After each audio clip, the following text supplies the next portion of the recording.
कलैया।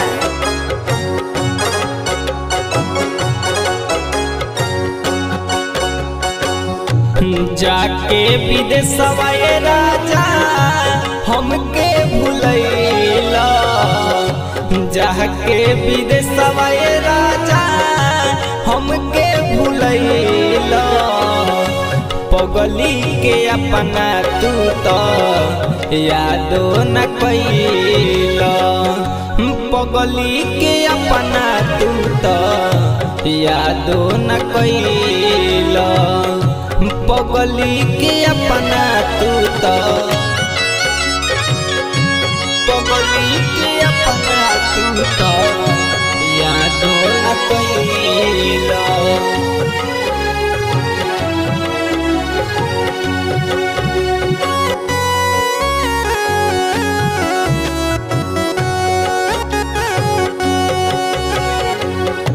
मरताटे ताना हमके गौआ जमाना सारा, गौआ जमाना सारा।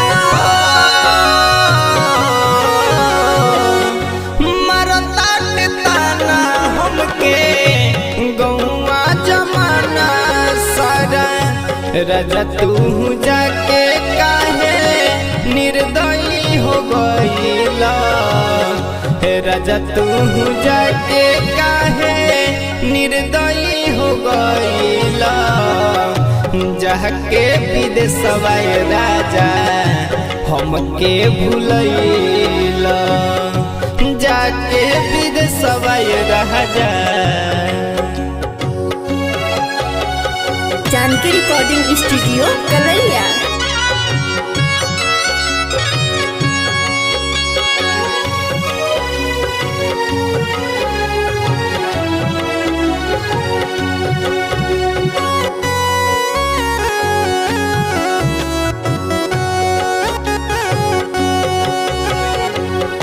सच बात कहता रे शिवराम बाबू सुना,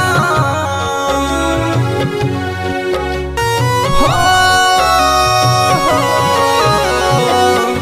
सच बात कहता रे शिवराम बाबू सुना।